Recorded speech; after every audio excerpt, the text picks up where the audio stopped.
Vamos que a graça e a paz do nosso Senhor permaneça em nossas vidas. Bom, papai, bom casa, bom. Todos nós estamos aqui para provar o Senhor. Irmãos, o tema da nossa mensagem hoje é seguir Jesus. Seguir Jesus. Vamos abrir Mateus, capítulo 8.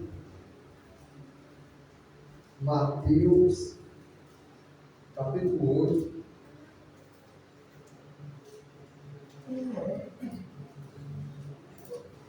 Mateus, capítulo 8.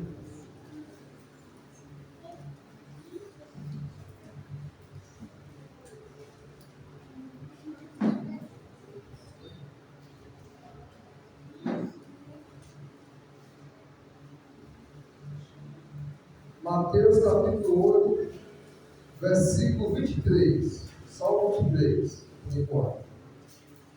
Diz assim a palavra do Senhor. Mateus 8, 23. E entrando ele no barco, seus discípulos o seguiram. Mais uma vez. E entrando ele no barco, Jesus, seus discípulos o seguiram. Quando tem esse I, é uma continuação do que o autor Mateus escreveu para trás, claro, inspirado pelo Espírito Santo. Essa passagem ela está nos dois evangelhos, mas é interessante a maneira que Mateus conseguiu encaixar esse acontecimento. Vamos olhar para o versículo 18, Mateus agora, 8, 18. O que estava acontecendo antes disso? E Jesus, vendo em torno de si uma grande multidão, ordenou que passassem para a outra margem. Versículo 19. E aproximando-se dele, um escriba disse: Mestre, onde quer que fores, eu te seguirei. E Jesus disse: As raposas têm covis, e as aves do céu têm ninhos, mas o filho do homem não tem onde reclinar a cabeça. E outro dos seus discípulos lhe disse: Senhor, permite-me que primeiro vá sepultar meu pai. Jesus, porém, disse: segue e deixa aos mortos sepultar os seus mortos. Aqui é a teoria, vamos dizer assim. Aqui, nessa narrativa, nós estamos vendo a teoria de seguir Jesus. É Jesus ensinando e falando para aqueles que tinham desejo de seguir. O primeiro que decide seguir Jesus é o escriba, aquele que conhecia a lei, aquele que era letrado, aquele que, quando Jesus ordenou vamos para outra margem, ele inspirado e desejoso, ele tem aquele desejo: Senhor, eu vou aonde quer que tu queres, aonde quer que tu mandes. E Jesus ele replica: olha, tudo bem, você está querendo me seguir, mas eu vou dizer uma coisa: eu não tenho onde reclinar a cabeça, eu não tenho onde parar, eu não tenho onde repousar, eu não tenho um ninho de descanso como os pastos, eu não tenho um covil como as próprias raposas, mas essas próprias raposas têm um lugar de parar, um lugar de descansar, um lugar de ficar. Deus está dizendo para que me seguir vai ser uma tarefa complicada, porque eu não tenho onde descansar, eu não tenho um ninho onde amparar nem a mim e nem aquele que me segue. E mesmo assim, agora outro dos seus discípulos disse: Senhor, eu quero te seguir, só me dá tempo, só me dá um momento para me sepultar meu pai. E agora, qual é a explicação que Jesus traz? Deixa que os mortos enterrem seus próprios mortos. O que é que Jesus está dizendo? Aquele que deseja me seguir, ele não pode perder o tempo em pensar, em planejar, em resolver outra coisa da sua vida. Eu, por muito tempo da minha vida, eu tinha o desejo de seguir Jesus, mas sempre eu colocava uma tarefa para ser resolvida, ou até um desejo próprio. Depois do carnaval, depois do fim do ano, depois que eu conquistar esse meu sonho, depois que eu fizer isso e fizer aquilo, aí eu vou para a igreja.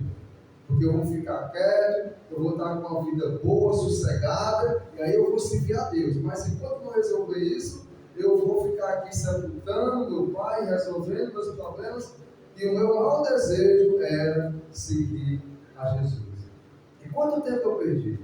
Quanto tempo desperdiçado? E quanto risco eu tive de não conseguir chegar a seguir Jesus? Então aqui está mostrando todo o ensinamento de Jesus na questão de segui-lo, na questão de ir onde quer que ele vá.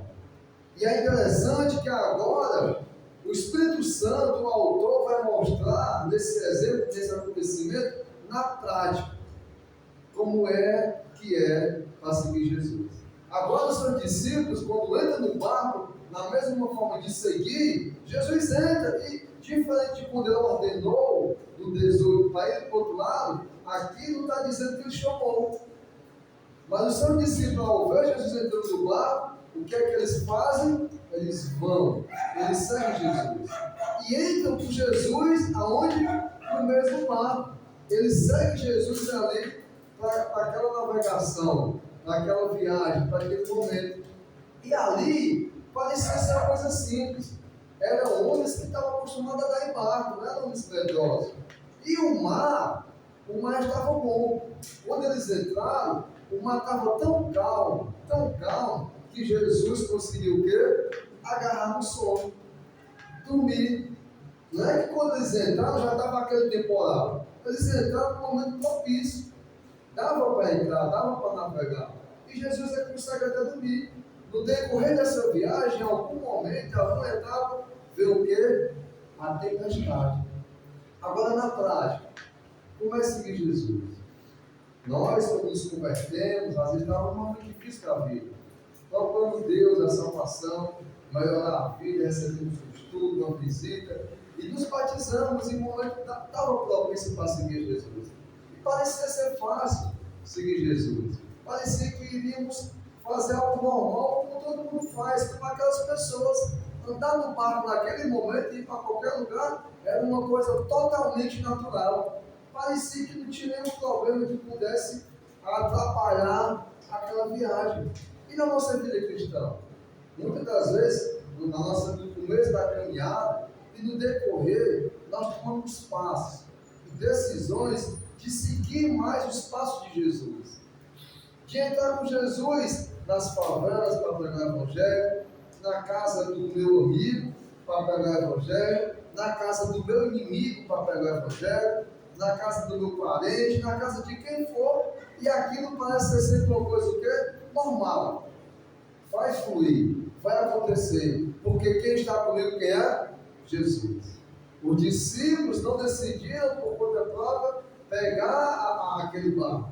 Eles entraram porque Jesus entrou. E dava para entrar. Estava funcionando toda aquela coisa. Mas chega num determinado momento que acontece o quê? Uma tempestade. Olha o que vai acontecer. Continuando no versículo 24. Eis que o mar se levantou uma tempestade tão grande que o barco era coberto pelas ondas. Ele, porém, Jesus, ele já estava o quê? Ele estava dormindo. E os seus discípulos, aproximando-se, o despertaram, dizendo: Senhor, salva-nos, que perecemos. 26. E ele disse: Por que temeis, homens de pequena fé? Então levantou-se, repreendeu os ventos, o mar, e seguiu-lhe uma grande bonança.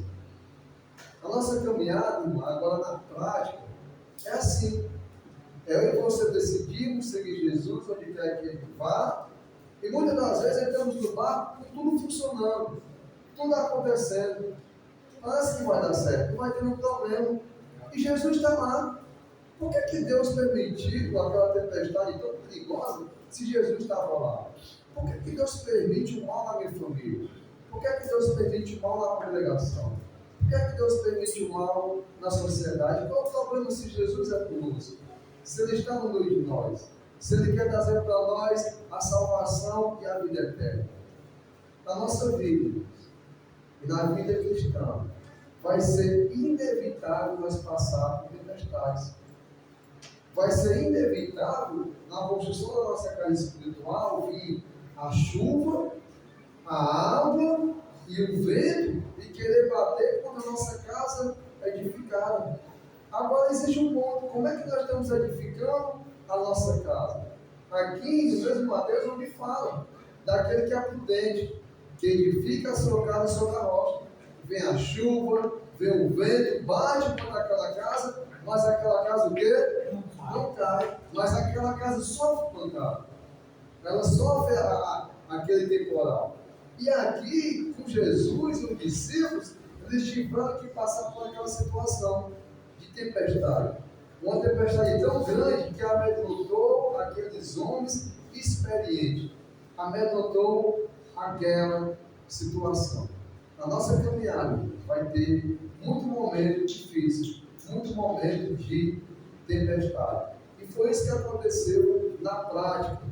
Antes, a teoria, Jesus ensinando o porquê e como seria, não tão fácil seguir ele, e agora o acontecimento da prática do que aconteceu naquela situação. Mas eu queria chamar a sua atenção para esse acontecimento, que a tempestade estava lá.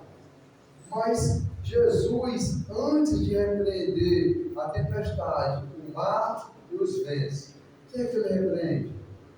Os próprios discípulos. Por que vocês estão assim, homens de pequena fé? É uma repreensão que Jesus dá para aqueles homens que, imaginando nas outras passagens, o desespero, o medo, o terror, a gritaria, o pavor, o assombro que aqueles homens estavam. E onde é que estava a maior tempestade naquele momento? Às vezes é o que está na minha e na sua vida. Às vezes uma maior tempestade está dentro dos nossos corações. A circunstância, o problema da vida, as adversidades, sim, são tempestades. Mas muitas das vezes a maior tempestade está dentro de nós. É aquele ditado do mundo secular que diz: muitas pessoas fazem tempestade num copo d'água. E às vezes não é assim. Tem situações adversas na nossa vida. E cada vez que nós decidimos dar mais um passo para o Senhor, seguir Jesus para a rua, para o bar, para a evangelização, para cultuar, para fazer a obra, para permanecer, o que é que vai se levantar? A tempestade. Eu me lembro, lá na Paraibaba, quando começou o trabalho, meu irmão foi lá de ônibus, e foi uma vez e teve um com êxito. O irmão decidiu ir no outro mês, aí começou a ir de mês em mês. Aí quando o irmão ia um mês, aí trazia boas novas, estudo, batismo, o pessoal chamando. Começou de 15 em 15 dias, e só notícia boa. Chegou o momento que foi decidido: vamos agora, toda semana. O que foi que aconteceu? Uma tempestade enfurecida veio para acabar todo o trabalho na Paraibaba e abalar o trabalho do José Valdo. Mexeu com umas que ia ter gasto, que era desnecessária, era muito longe, como é que eu cuidar. E muitas das vezes na nossa caminhada é assim. Quando nós decidimos de verdade colocar o pé na estrada e seguir as mesmas pisadas de Jesus, vai se levantar tempestade. Essa semana, é bom dizer assim, a semana está cheia, graças a Deus, toda noite que saiu, alguma coisa do Senhor. O que foi que aconteceu? A tempestade se levantou no meu casamento, na minha casa, no meu trabalho.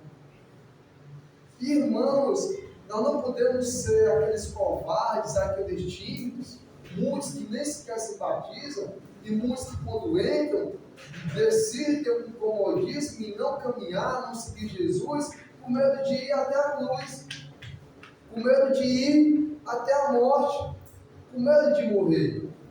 Muitos se acovardam, muitos fogem quando foram pegar Jesus, alguns fugiram com medo. E Pedro, que disse que ia ficar por até a morte, ficou de longe, pairando, e negou 3 vezes.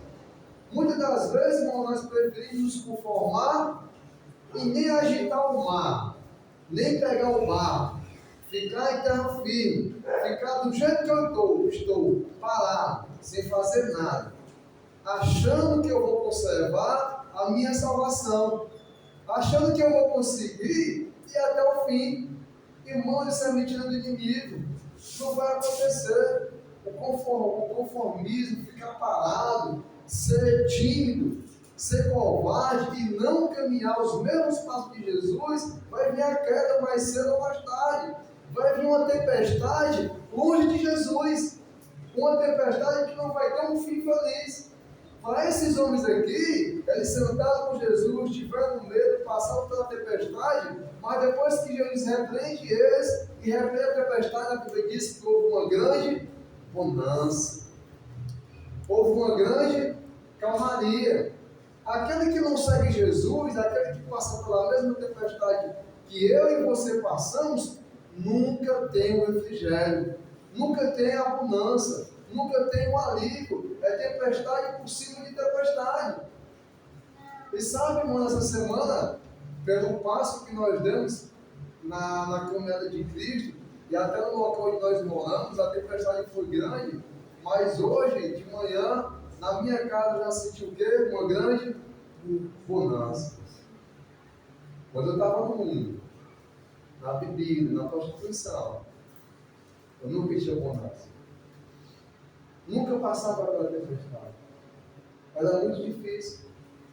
E às vezes nós estamos assim, preocupados em seguir Jesus, com medo de sofrer aquilo que tem que sofrer.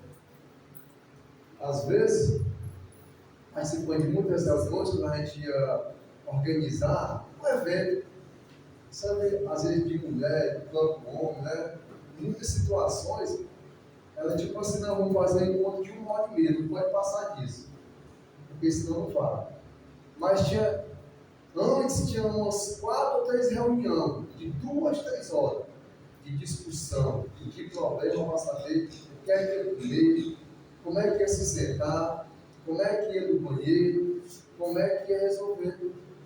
E muitas das vezes nós estamos aí, assim na nossa vida, com preocupação que não é nossa, e deixando de aproveitar aquilo que é mais essencial, aquilo que é a vontade de Deus.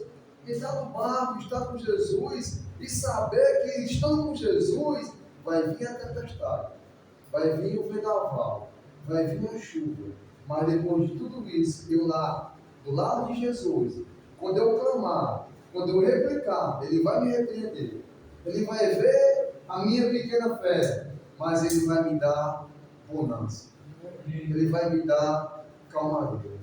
Eu não sei qual a tempestade da sua vida externa.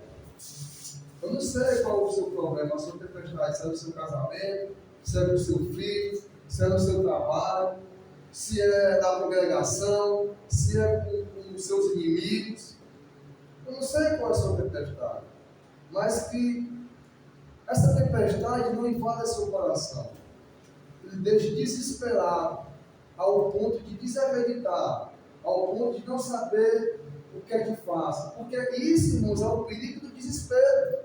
Por que Jesus repreende aqueles homens? Porque nós sabemos que está de desespero, estado de muito medo, de muita questão, nós podemos fazer coisas erradas.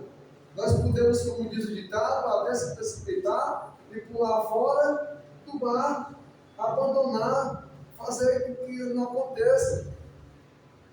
Até na questão do levantar a tempestade, em tantos casos de semana, pela casa de Glória, eu fiquei sabendo que na quarta-feira teve um baixo número, né, de irmãos aqui, aconteceu, e os que estavam diziam, é melhor não ter, já que não tem ninguém, não vê ninguém, mas vai fechar as portas. Um vento. E onde é que estava a tempestade? No coração. Irmãos, o conceito de igreja é 2 ou 3. Mais nada. É claro, nós ficamos desestimulados. Mas irmão Cláudio aqui, a gente já viajou. Irmão, eu quero um culto na minha casa, vamos lá. A gente rodava o mundo. Quando chegava lá, o irmão pegava a Bíblia, disse, leva a Bíblia.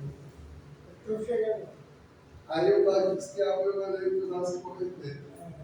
Nós já fomos para Paraibaba, tinha uma irmã. Uma. E um prédio, já tinha um prédio. E uma pessoa. Eu já fui para evangelismo, que às vezes até a dona da casa que queria evangelismo não estava lá. Deixava só a chave. Deixava só a chave. O irmão batia na parede. Batia na parede. Para chamar a irmã da casa. E às vezes, irmão, muitas pessoas se questionam, abandonam, pulam fora do barco, por uma tempestade mínima. E onde é que está a maior tempestade? A maior tempestade está dentro de nós. Porque existe uma solução. Nós temos o Senhor, irmãos, que faz tudo isso. Nós estamos com Jesus. Eu não tenho medo de eu estar com Jesus. Até hoje eu não tenho medo, não é soberbo, mas eu sei que é cuida de mim. E eu sei que quantas vezes eu deixei de fazer mais para Deus, às vezes pela avareza, às vezes pelo tempo, pelo trabalho. E sabe, irmãos, eu vi que era pior, porque eu me distanciava de Cristo. E quando eu vi a tempestade que sempre vem, e quando eu estava longe, parecia que a minha casa ia desmoronar. Parecia que a minha vida ia se acabar. Porque muitas das vezes a tempestade que me rodeava a minha casa, ela invadiu o meu coração, o coração da minha esposa, e aquilo piorava. E como é que nós nos comportávamos? Como pessoas sem fé. Como pessoas que não estavam com Cristo. Como pessoas que não conheciam a experiência e a palavra do Senhor. Jesus repreende primeiro os discípulos. E depois ele repreende o mar e o vento. E depois da tempestade, irmãos, houve uma grande bonança. Com Jesus, você vai passar pela tempestade. Está difícil. Vai ser difícil. Mas depois, com Jesus, você vai participar com ele. E com os outros discípulos, com a igreja, com todos que estão no mesmo barco, vai participar da bonança. Vai participar da grande calmaria. E confiarmos cada vez mais no Senhor. Amém? Amém. Deus seja louvado e agradecido. Vamos ficar de pé. Vamos orar ao Senhor. Agradecer. Irmãos, domingo, já é o domingo, como o secular fala, né? Domingo de carnaval. Pensando, se for para o bem comum, e também alguns vão se dirigir para Paraibaba na segunda. Pelo bem comum, desse domingo, excepcionalmente, estamos pensando em fazer o culto pela manhã, esse domingo. Até porque a gente sabe que o pessoal gosta do visual e tudo. Se parecer bem para todos, e se for bem comum, o que é que os irmãos acham? Se a gente concordar, excepcionalmente, no próximo domingo de carnaval, pela questão do próprio carnaval, do horário e a questão também, que foi mais complicadíssimo de alguma cidade de Paraibaba, quem acha que dá certo, nós cultuarmos domingo agora pela manhã? Vem. Tá certo? Então a gente fica combinado. Domingo, carnaval, 9 horas, estamos aqui para agradecer e exaltar o nome do Senhor. Segunda-feira, quem puder, quem estiver se disponibilizando, ou na terça, nós vamos partir para Paraibaba, vai ter um retiro na Paraibaba, 2 dias de palavra, louvor, comunhão, Espírito Santo, e vamos estar ali fazendo aquilo que é da vontade do Senhor, e nesse momento proveitoso do feriado. Amém? Que Deus seja louvado.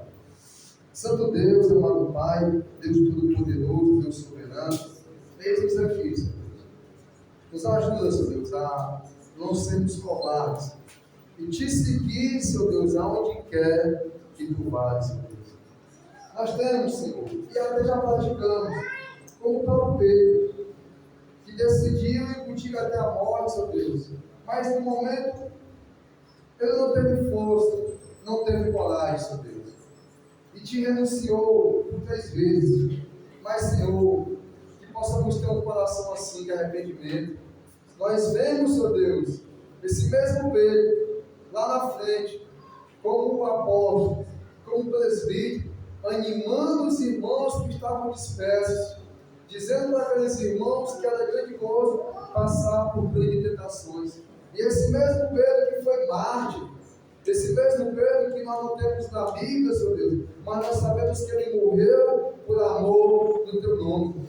Ele passou por toda a tempestade, teve momentos de bonança e calmaria quando estava contigo, Senhor Deus. Mas no fim da vida, na soma de tudo, teve que passar pelo mártir, teve que passar pela morte física, mas nós sabemos, Senhor Deus, que no dia do final, quando tudo estiver consumado, Senhor Deus, no juízo, nós vamos ter um descanso eterno.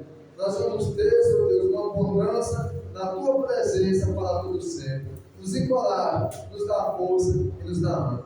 É o que nós te pedimos, Senhor, te agradecemos, em nome de teu Filho amado, Jesus Cristo. Amém, Senhor. Amém. Vai ao Senhor pra sempre, vai ao Senhor pra sempre.